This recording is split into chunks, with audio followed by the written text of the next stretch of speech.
स्वागत है। आज हमारे सामने भूगोल यानी ज्योग्राफी पर कुछ बहुत ही कंडेंस्ड नोट्स हैं। हाँ, इनमें नामों, तारीखों और सिद्धांतों की एक लंबी लिस्ट है। बिल्कुल। और हमारा मिशन सिर्फ इन फैक्ट्स को दोहराना नहीं है, बल्कि इन बिखरे हुए मोतियों को एक कहानी में पिरोना है। आज हम ये समझने की कोशिश करेंगे कि ज्योग्राफी अपनी पहचान कैसे ढूंढ रहा था।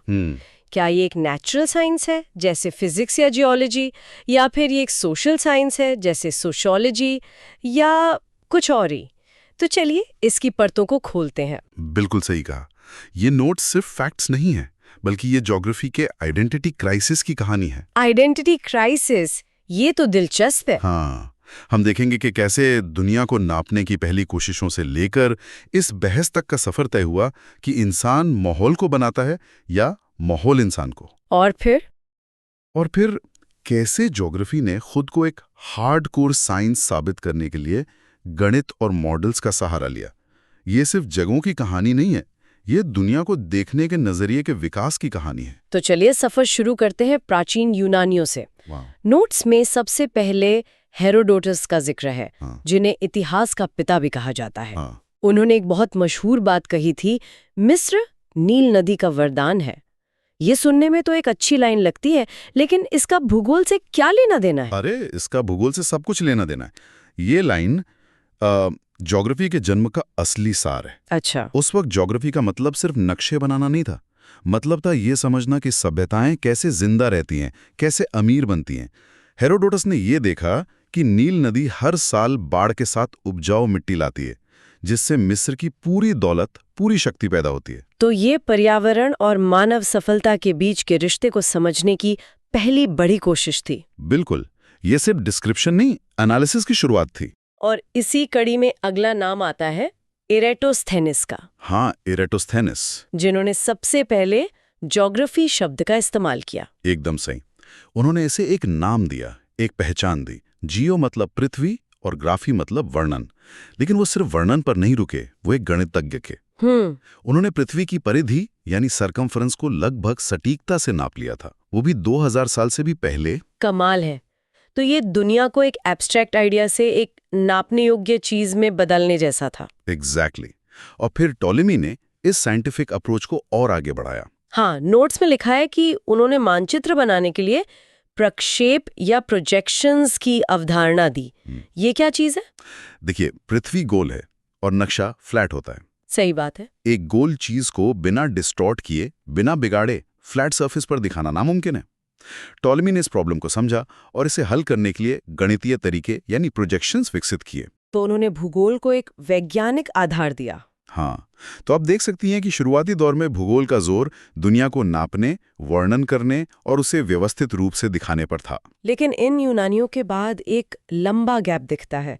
फिर सीधे 17वीं शताब्दी में वरेनियस का जिक्र आता है। वरेनियस, हाँ। उन्होंने भूगोल को 2 हिस्सों में बांटा, सामान्य और विशेष। क्या ये बस एक एकेडमिक क्लासिफिकेशन थी या इसका कोई गहरा मतलब था? नहीं, इसका बहुत गहरा मतलब था। वरेनियस ने कहा कि सामान्य भूगोल में हम उन नियमों को पढ़ते हैं जो पूरी पृथ्वी पर लागू होते हैं, जैसे जलवायु के पैटर्न। हाँ, या महासागरों की धाराएं। ये आज के फिजिकल ज्योग्राफी जैसा है। और विशेष भूगोल में हम किसी खास क्षेत्र का अध्ययन करते हैं। ये आज का रीजनल ज्योग्राफी है। अच्छा। यह भूगोल को सिर्फ क्या कहाँ है से बदलकर इसे साइंटिफिकली कैसे स्टडी करें, बनाने की एक बड़ी कोशिश थी। और यहीं से भूगोल के आइडेंटिटी क्राइसिस का अगला चैप्टर शुरू होता है। 19वीं सदी में इस आइडेंटिटी क्राइसिस का सारा एक्शन जर्मनी में हो रहा था। हाँ, बिल्कुल। 2 नाम बार बार आते हैं, हम्बोल्ट और रिटर। दोनों को आधुनिक भूगोल का संस्थापक कहा जाता है, पर दोनों का नजरिया बहुत अलग था। बहुत अलग। अलेक्जेंडर वॉन हम्बोल्ट एक एक्सप्लोरर थे, एक असल फील्ड साइंटिस्ट। उन्होंने दक्षिण अमेरिका के जंगलों और पहाड़ों में सालों बिताए। अपनी किताब कॉस्मोस में उन्होंने दुनिया को एक इंटरकनेक्टेड सिस्टम के रूप में देखा। Interconnected system. हाँ, उनका मानना था कि प्रकृति में हर चीज, पेड़, जानवर, चट्टानें, हवा, सब एक दूसरे से जुड़ी हुई हैं। उन्होंने पहली बार एक समग्र होलिस्टिक व्यू पेश किया। और दूसरी तरफ थे कार्ल रिटर। नोट्स कहते हैं कि वो एक आर्मचेयर ज्योग्राफर थे। उन्होंने यात्राएं नहीं की। बिल्कुल। रिटर के लिए पृथ्वी ईश्वर द्वारा बनाया गया एक मंच थी, जिसका एकमात्र उद्देश्य मानव का विकास करना था। हाँ, उनका फोकस मानव इतिहास और भूगोल के बीच के रिश्ते पर था। तो जहां हम्बोल्ट प्रकृति के यूनिवर्सल लॉज ढूंढ रहे थे, वहीं रिटर हर क्षेत्र की यूनिक पर्सनैलिटी को समझने की कोशिश कर रहे थे, और वो भी इंसान के नजरिए से। और जब आप इंसान और समाज को केंद्र में रखते हैं तो अगला सवाल आता है राज्य या देश का। शायद यहीं से फ्रेडरिक रेड्जिल की एंट्री होती है। एग्जैक्टली। रेड्जिल ने सवाल को बहुत गंभीरता से लिया। उन्होंने अपनी किताब एंथ्रोपोजियोग्राफी में राज्य का जैविक सिद्धांत यानी ऑर्गेनिक थ्योरी ऑफ स्टेट दिया। Organic theory? हाँ, ये एक बहुत पावरफुल और कंट्रोवर्शियल आइडिया था। उनके लेबेंसराम की अवधारणा का भी जिक्र है। ये सुनने में थोड़ा खतरनाक लगता है। हाँ, और इसका इतिहास भी खतरनाक रहा है। इसे ऐसे समझिए, जैसे कोई कंपनी सोचती है कि उसे ग्रो करने के लिए और ऑफिस स्पेस चाहिए। रेड्जिल ने देशों को इसी तरह एक लिविंग ऑर्गेनिज्म की तरह देखा, जिसे फैलने के लिए, एक्सपैंड करने के लिए जगह यानी लेबेंसराum चाहिए। बेशक इस आइडिया का बाद में नाजियों ने बहुत भयानक राजनीतिक इस्तेमाल किया। राइट। लेकिन रेड्जिल का मूल उद्देश्य राजनीतिक भूगोल की नींव रखना था। यह समझना कि एक देश की नीतियां और ताकत उसकी ज्योग्राफी से कैसे जुड़ी होती हैं। ये तो बहुत कंट्रोवर्शियल आइडिया है कि एक देश को बढ़ने का जैविक हक है। क्या इसी सोच ने क्या यहीं से वो प्रकृति बनाम मनुष्य वाली बहस और तेज हो गई? आपने बिल्कुल सही नस पकड़ी है। रेड्जिल के काम ने भूगोल की सबसे बड़ी बहस को हवा दी। क्या हम अपने पर्यावरण के गुलाम हैं या हम उसके मालिक हैं? एक तरफ थी निश्चयवाद या डिटर्मिनिज्म की विचारधारा। इसके अनुसार मानव का हर काम, उसकी संस्कृति, समाज, सब कुछ उसका भौतिक पर्यावरण तय करता है। मुझे नोट्स में एक लाइन पढ़कर बहुत अजीब लगा। रेड्जिल की शिष्या कुमारी एलन चर्चिल सेम्पल कहती हैं, मनुष्य पृथ्वी की धरातल की उपज है। हाँ, इसका मतलब क्या हुआ? ये तो हद से ज्यादा डिटर्मिनिज्म नहीं है? ये डिटर्मिनिज्म का चरम है। इसका सरल मतलब ये था कि ठंडे प्रदेशों के लोग मेहनती होते हैं क्योंकि उन्हें जिंदा रहने के लिए संघर्ष करना पड़ता है, जबकि गर्म प्रदेशों के लोग आलसी होते हैं क्योंकि प्रकृति उन्हें सब कुछ आसानी से दे देती है। लेकिन ये तो रेसिस्ट लगता है। ये विचार सिर्फ एकेडमिक नहीं था, इसके बहुत गहरे सामाजिक और राजनीतिक नतीजे हुए। इसी सोच ने कोलोनियलिज्म और साम्राज्यवाद को सही ठहराने में मदद की। अच्छा। यह तर्क दिया गया कि कुछ भौगोलिक रूप से बेहतर नस्लों का कमजोर नस्लों पर राज करना स्वाभाविक है। तो ये सिर्फ एक थ्योरी नहीं थी, ये एक पॉलिटिकल टूल भी था। बहुत पावरफुल पॉलिटिकल टूल। लेकिन इस विचार के खिलाफ भी तो कोई आवाज उठी होगी। नोट्स में संभववाद या पॉसिबिलिज्म का जिक्र है। बिल्कुल, और ये आवाज फ्रांस से उठी। फ्रांसीसी इतिहासकार लुसियन फेब्रे ने संभववाद शब्द का इस्तेमाल किया और भूगोलवेत्ता विडाल द ला ब्लॉश इसके सबसे बड़े समर्थक बने। और उनका तर्क क्या था? उनका तर्क सीधा था, प्रकृति आदेश नहीं देती, वो सिर्फ संभावनाएं प्रस्तुत करती है। Nature doesn't command, it offers possibilities. इसका कोई उदाहरण? जैसे कई हैं। इन नोट्स में मसाई जनजाति का जिक्र है जो केनिया के सवाना घास के मैदानों में रहती है। सवाना के मैदानों में उन्हें संभावना दी, वे खेती कर सकते थे या पशु पाल सकते थे। उनके बगल में रहने वाली किकुयू जनजाति ने खेती को चुना, जबकि मसाई लोगों ने अपनी संस्कृति के हिसाब से पशुपालन को चुना। पर्यावरण एक ही था, लेकिन इंसानी चुनाव अलग अलग थे। मतलब प्रकृति एक सलाहकार से ज्यादा कुछ नहीं है। बिल्कुल। तो एक तरफ है निश्चयवाद, दूसरी तरफ है संभववाद। क्या इन दोनों के बीच कोई मिडिल ग्राउंड बनाने की कोशिश भी हुई? हाँ, एक बहुत दिलचस्प कोशिश हुई। ऑस्ट्रेलियाई भूगोलवेत्ता ग्रिफिथ टेलर ने नव निश्चयवाद या रुको और जाओ निश्चयवाद की अवधारणा दी। रुको और जाओ, ये तो ट्रैफिक लाइट जैसा लग रहा है। उन्होंने कहा कि मनुष्य एक बड़े शहर के ट्रैफिक कंट्रोलर की तरह है। अच्छा, वो कैसे? कंट्रोलर ट्रैफिक की गति को धीमा या तेज कर सकता है, उसे रोक सकता है या जाने दे सकता है, लेकिन वो ट्रैफिक की दिशा को, मतलब सड़क के लेआउट को नहीं बदल सकता। समझे। मतलब मनुष्य अपनी तकनीक से पर्यावरण को एक सीमा तक बदल सकता है, लेकिन अंत में उसे प्रकृति के बड़े नियमों का पालन करना ही पड़ता है। आप रेगिस्तान में चावल नहीं उगा सकते, चाहे कितनी भी कोशिश कर लें। ये तो एक बहुत ही प्रैक्टिकल अप्रोच लगता है।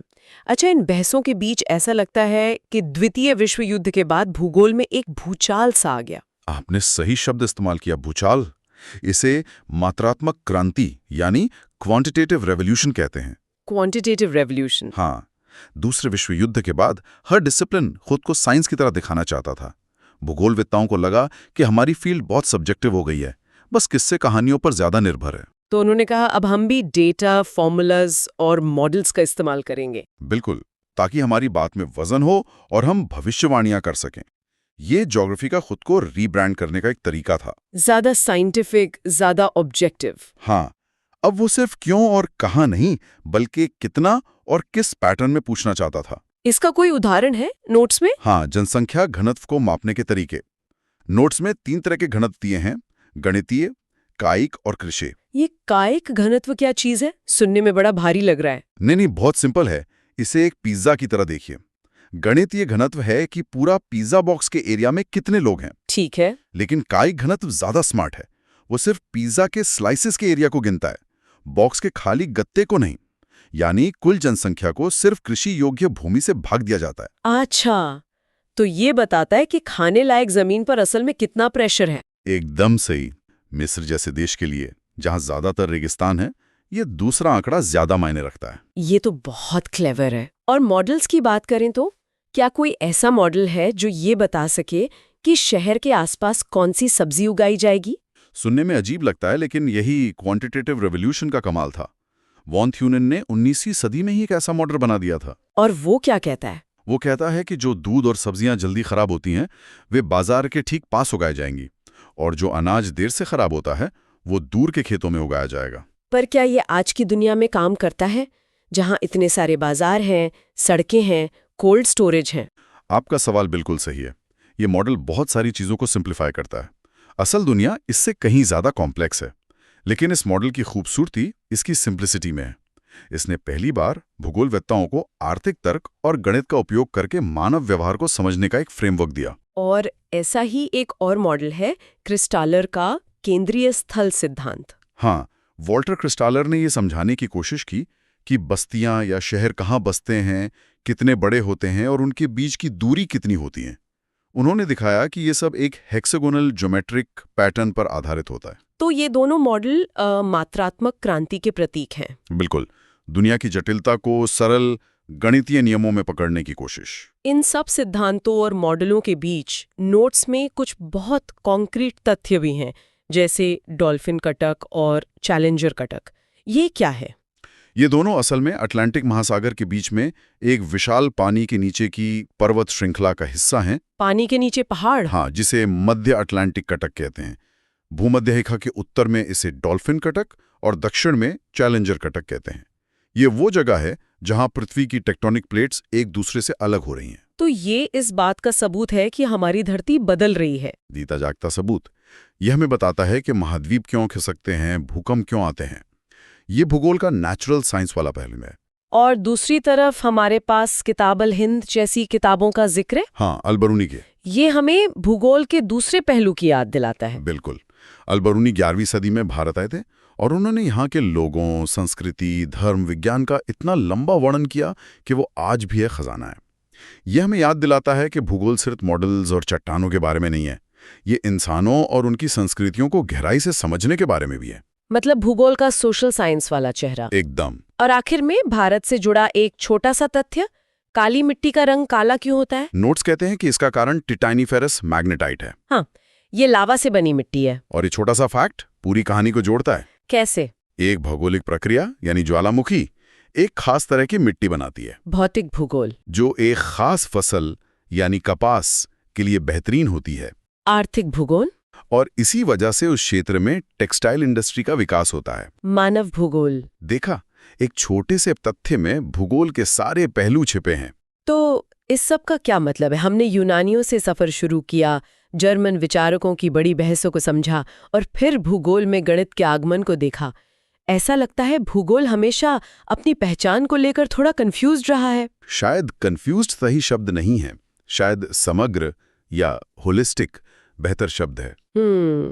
इसका सार यह है कि भूगोल सिर्फ तथ्यों का संग्रह नहीं है, बल्कि ये दुनिया को देखने का एक ऐसा नजरिया है जो पुल बनाने की कोशिश करता है। ये नेचुरल साइंसेज और सोशल साइंसेज के बीच का पुल है।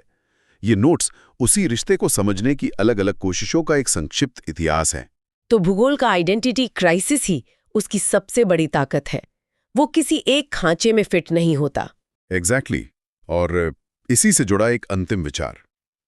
इन नोट्स में फ्रांसीसी भूगोलवेत्ता जीन गॉटमैन द्वारा इस्तेमाल किए गए मेगालोपोलिस शब्द का उल्लेख है। मेगालोपोलिस। हाँ, उन्होंने इस शब्द का इस्तेमाल 1950 के दशक में अमेरिका के उत्तर पूर्वी तट यानी बोस्टन से वॉशिंगटन डीसी तक फैले विशाल शहरी क्षेत्र के लिए किया था। अच्छा, जहां कई शहर मिलकर एक बहुत बड़ा शहर बन जाते हैं। बिल्कुल।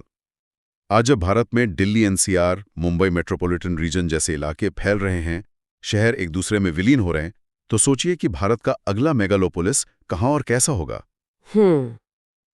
ये तो सोचने वाली बात है। और क्या, उसे समझने के लिए हमें सिर्फ गणितीय मॉडल्स की जरूरत पड़ेगी या हमें उसके समाज, संस्कृति और इतिहास को भी उतना ही समझना होगा? भूगोल के लिए अगला बड़ा सवाल शायद यही है।